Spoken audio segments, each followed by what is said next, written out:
we are so excited to welcome you to this effort and to the second iteration of the Women and Girls. And welcome, welcome, welcome to the work of the county. And we're really looking forward to what you guys come up with, the energy from this group. We're just super excited.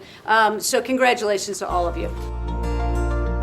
I think this is a really great opportunity that I am being part of this commission, because I hope to one day run for Congress, hopefully in a decade. Katie Lopez Nolasco. I'm 17 and I attend Seton High School. No one gets away. Certain struggles in my life have caused me to want to be a politician, because I want best for everyone in my community. The idea is to address issues that face women and girls in the community and promote women and girls in this community. To have the young people speak to what their experience is so different from what we're used to hearing. We had some girls talk about mental health issues of some of their sisters, which was really important and interesting, and how the mental health needs of some of the girls in this community who feel like they're under stress aren't necessarily being addressed. Congratulations. I've been told my whole life that I'm a very opinionated and loud person. I'm very short, but what I make up for how short I am by being very loud. So I'm very excited to share my opinion from a young standpoint, an LGBTQ standpoint, with all of these women from various different communities. To have a seat at the table is extremely necessary. This is an opportunity for women to mentor young girls and give them an opportunity to understand what it takes to cope within organizations, businesses, boards, how to present themselves and not be afraid to speak up and find their voice. I believe that in order for women's rights to be more represented, then we really need to unite and get our voice heard. I am amazed and thrilled to know about all the different women's organizations that exist in Cincinnati and bringing them together. So this commission, to me, is really kind of a focal point to bring all these other units together. The theme of our report was a seat at the table, and I really believe that being in, especially local government, you see a lot of, you walk into a meeting and a lot of times you're the only woman in the room, and Denise has said that multiple times, that she's been the only woman in the room.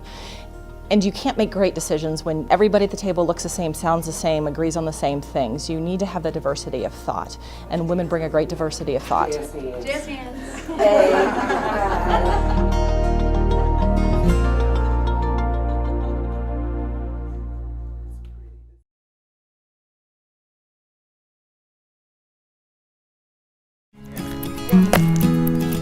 Boom, shakalaka. Evan's adoption story is the story of a little boy who's been in foster care since he was 3 years old. His new placement is with first-time Hamilton County foster parents, Melissa and Chad Peters. I had been in foster care for a little bit growing up, and so kind of felt a tug with this, got involved through Crossroads. They did some training there. Evan arrived at the Peters home in early 2015, his 7th foster home in 6 years. Evan had issues. His foster parents believe he was over-medicated. We've seen even more change, just getting him off of medication. I mean, this is a 9-year-old boy that came here and would slobber from taking the medications he was taking. The Peters say in just a few weeks, they saw dramatic changes in Evan. When we started seeing those issues change, we thought maybe we're doing something right for him, and he's feeling natural here. This feels like a home to him. He's got a lot of energy. It's been fun doing fun kid things again, like carving a pumpkin. He's made a lot of positive changes in us. They say Evan fit right in, and now he knows what family feels like.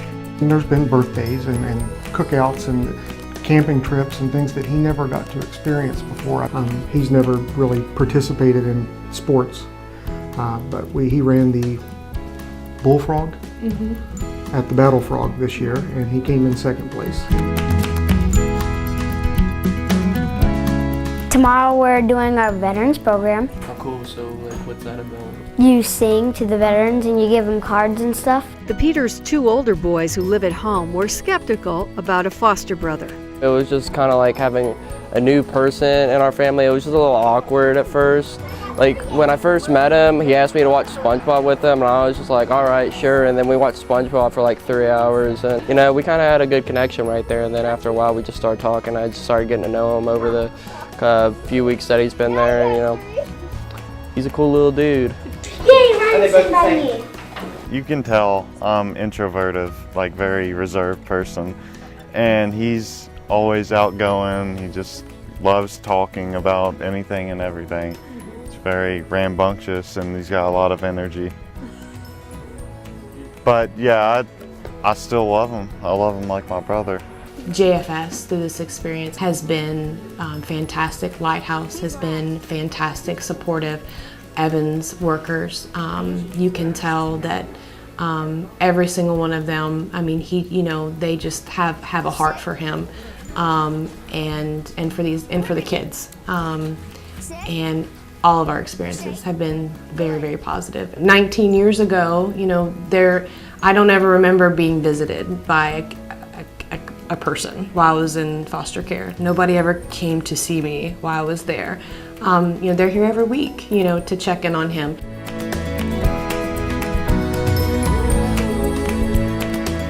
The day we told him we were going to adopt him, we had a party for him. And we had everybody here, so when he got off the school bus, it was just me and her waiting for him outside, and everybody was inside. There was, 40 people? We told him the story about Superman, about how Superman was, his parents were unable to take care of him. So they sent him to somebody that could take care of him and raise him. So we told him he's our little Superman. And he's got a picture on his wall up there that we had made, and everybody that was here signed it. Grandpa, Jim, Uncle Tony, welcome to the super family. The Peters will officially adopt Evan in a few weeks, but they know Evan is afraid it will fall through. I'm sure even though we confirm it and we tell him every day it's going to happen, I know for him it's, I'm sure because it's happened before, that he's scared that the floor is going to drop out, a week before.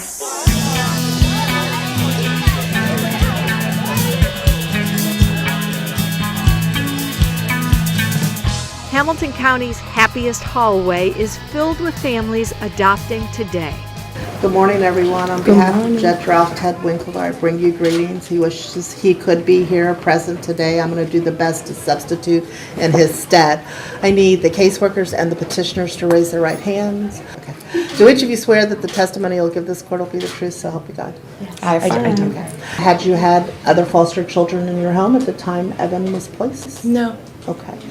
When he came into your home, were you thinking that this was just going to be a foster situation? We had no idea at that time what. You were open to anything? Now at your house, do your mom and dad help you with your homework?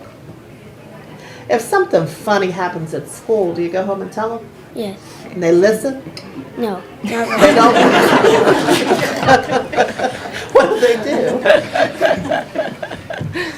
What I think, they usually just think they're listening, but they're literally just on their phone. They like looking at surfing the net and stuff on their phone? No, they both do actually. They both do? Okay. Do they tell you that they love you? Do you think it would be nice to be a member of this family? Okay. Brothers Isaac and Caleb tell the judge they want this adoption. So do Evan's caseworkers. I've been with Evan for approximately 6 years, acting as his guardian ad litem. It's been a long, rough road through the court proceedings and different placements. It has been a joy to watch Evan mature and progress throughout his life. And I was skeptical, of course, of this family too, because we've been through so many placements. When I finally got the opportunity to meet them, I was absolutely blown away and so pleasantly surprised that it was the most relaxed I've ever seen Evan. Mm-hmm. He has just grown so much in this home. It's been a rough road with Evan with adoption, so him to actually want to be adopted and with this family. It's wonderful. So on behalf of the agency, that I think the petition should be granted for finalization of Evan. Based upon the testimony that I've heard today and the pleadings filed herein, I do find the Peters are suitably qualified to care for and rear Evan Riley Peters. So congratulations, you have a son, good son. So, how do you feel? Good. What was it like talking to the judge? It was pretty good. Are you happy? What's that book you're looking at? Oh, it's my book for my life and my photo album for my mom, my birth mom, my birth dad, my sisters, my birth sister, my other birth sister. JFS provides this life book on Adoption Day. It's the first time the Peters see a baby picture of Evan. I'm happy for him. I can't imagine, I sometimes do, try to think what he's felt, you know? I'm a veteran. I've felt strong emotions about things, but this kid's fought things that shouldn't have to fight. So it's been, I'm glad it's over for him. Actually, it's just the beginning. Lord, bless this meal, bless this time. If it's something that you feel like just buzzes through your mind that maybe you should do this, then pray about it. And if it's something you're supposed to do, I'm sure that you'll end up with a kid in your house.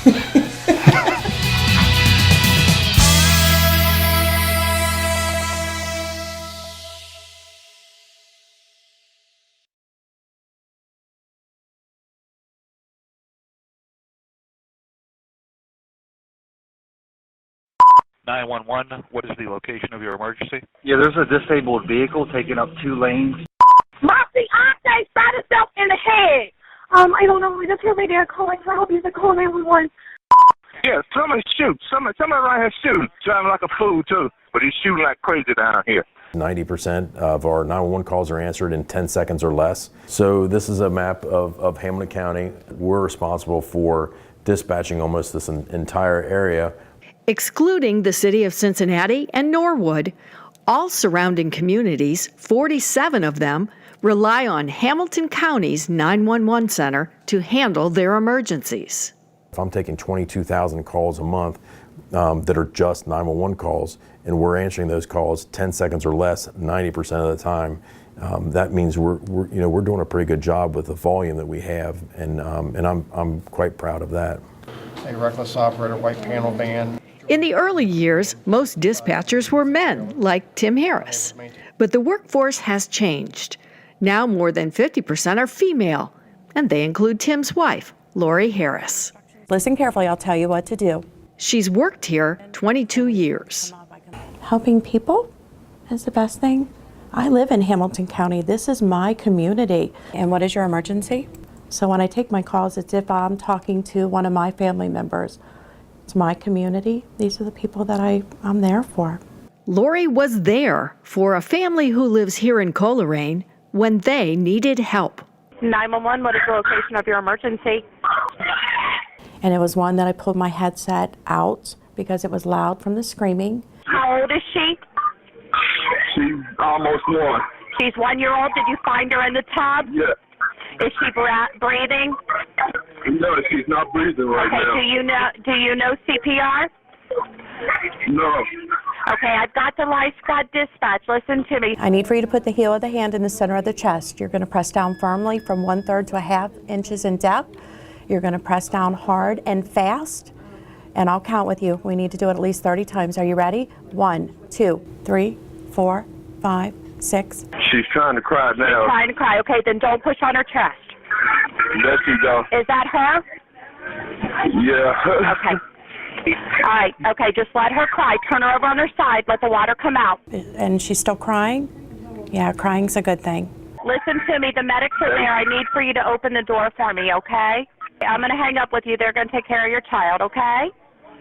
Okay, thank you very much. All right, bye-bye. After that, I realized I still had the whole group of Springdale Citizens on Patrol Academy here and a whole group of people standing around me, and it was like, whew, okay, you know, and then I still have 8 hours of this. The mental health of our employees, you know, I really don't have an adequate space for someone to go and just kind of decompress for just a little bit, whether that involves just a quiet, dark room, or you know, someplace that's comfortable with a couch or recliner. You know, we don't have that. The center's basement is full of equipment. This is all the technology, believe it or not, that runs everything that you see upstairs. Knapp says they've outgrown this 1970s building, where the break room doubles as the roll call room and the conference room doubles as the training room. The 800 system is a trunk radio. All county 911 operators are cross-trained and can handle calls for both police and fire emergencies. I know what's required on each radio. There's no delay. I know what that police radio operator needs, I know what EMS needs, and I know what fire needs. I like being cross-trained and being able to do all jobs in there. I think it makes me a better dispatcher. Westbound or eastbound? Smart 911 technology has been in place here for more than a year. It shows dispatchers detailed address and contact information when people call from a cell phone. With Smart 911, residents can preload their information into this system, and we can find out emergency contacts, we can find out their medical history, we can find out locations where they're supposed to be, what type of vehicle they drive, even if they have pets within the residence. There's an unbelievable amount of information. And so my message to the residents is, you need to help us help you by filling out a Smart 911 profile. Get the most out of your Hamilton County 911 Center by signing up yourself and your teenagers at smart911.com or alerthc.org.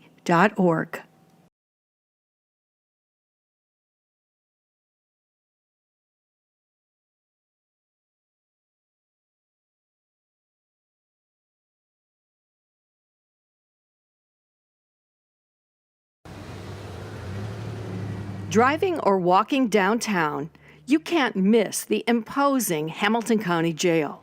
Your taxes fund everything that goes on here. This is all intake. We're all waiting for arraignment court in the morning. As you can tell, it's packed. All these people down here are going to court this morning. They're going to courtroom A for arraignment. So all the inmates are going to be funneled through here, through intake, and ultimately to go inside and see the judge. Mondays and Fridays are our busiest, but we are constantly trying to lessen the burden going to court, trying to get beds for each and every one of these inmates who are not going to be released. Index finger. I'm going to take your picture now. Look straight ahead at the camera. In the Justice Center today, we are floating right around 14 and some change. So we had 1375 in the Justice Center, but then you add in the 98 intakes. The 98 are actually going to court this morning. I'm sure more than half of our population has tried or have been addicted at one time or another to heroin or opiates.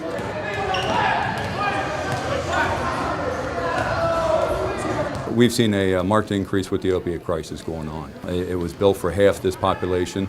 Sheriff deputies must go with the flow and the overflow. We have over 120 inmates that were allowed to have sleep on the floor. My first experience with that was my second week here. I came down to check on it myself, and it looked like a refugee camp. It is the only jail in Hamilton County, and if we fail, the county fails. There's over 40 different law enforcement agencies in Hamilton County depending on us to be able to keep our doors open, to accept their prisoners. Thank you very much. You're welcome. See you later, Freddie. Yes, ma'am.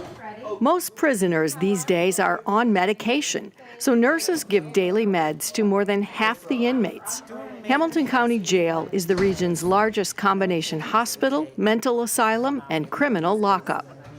I don't know what to expect out there. But a new approach to treating inmates here is bringing hope. I'm proud to say that instead of being a place where we warehouse people, we're actually trying to have people turn around so they don't come back. This is set up and this is set up, and in your mind starts playing that what-if game. The jail now has intensive cognitive therapy sessions led by Talbert House for inmates selected for the Women's Recovery Pod. And I've only been here a week, and I love it. The love, the welcome, the classes, AOD classes. Nicole Whittemore used heroin for 18 years. We're not just a number, we're a human being. You know, we're called by our names, not just our number. From moving forward in our lives and to use some of the advantages. The second treatment program helps male veterans like Freddie Langford. I didn't even know it existed. I just happened to be down in the pod one day and they called me and said, "You're moving. You're going to the detail floor." I never knew about this, and once I got up here, I found, oh, it's a wonderful place to be if you're in jail. This is the only pod that has the flag of the United States of America on it, as well as all the other paperwork up here. In any other pod, this wouldn't happen. This pod is much, much cleaner than most pods. The people in here respect each other. They respect themselves, and it shows. The difference is you got a lot of people to help you here, starting with Mr. White, the CO. Deputy White is a veteran himself. He watches inmates work hard in therapy, examining how they got here and facing their fears about getting out. And think of what is it that you fear most when you walk out of this door. And I could see how we would lose our kids' respect because they can just start to not respect us because they always see us choosing the wrong thing over them. My fear is going back to what brought me here in the first place, and that's dealing dope. I done been there before, saying that I was gonna get clean and let people down, especially the people that love me and care about me. I'm afraid that I won't be able to do it, you know, something to get in my way, and I'm just scared. It's a destruction environment, and give them a program to get back on their feet. I think it's outstanding. Have you really seen a big difference, though? I have seen a difference in people not reoffending. People like Michael Kincaid. He's back today as guest speaker. I'm a recovering addict. I did not believe in recovery. I figured if I was clean, I was recovering. I wasn't using drugs. But it was something up underneath that.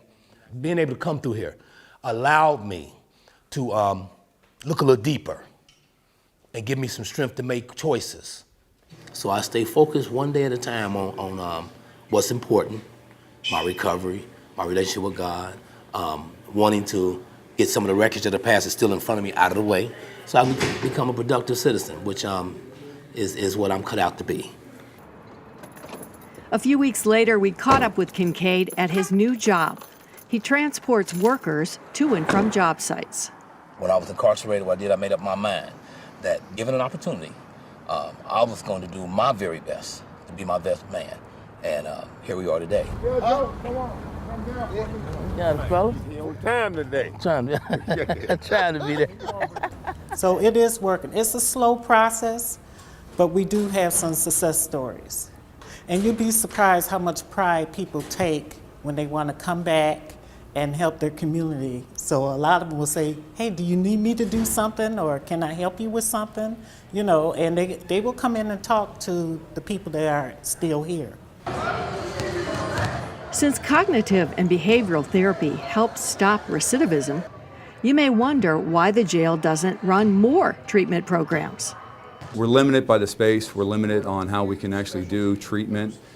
Inmates are on top of one another. We don't have an area where we can just put 50 to 100 inmates while some type of programming goes on. If we had half this population, this jail would be fine. We don't. But the good news is a $2.5 million state grant will fund a new treatment floor at the jail. The chapel will be relocated along with the GED classroom to make way for 92 treatment beds, 48 for men, 44 for women. Everything from here to the exterior walls where we'll actually install windows will be the new build-out. Deputies are tired of seeing the same old inmates watching TV and working kitchen duty. They believe that inmates who work hard in therapy have a much better shot of leaving here for good. Before you leave out of here, they tailor a plan specifically for you that can help you, and all you got to do is just follow it, and no doubt you'll be successful here. That's what I plan to do.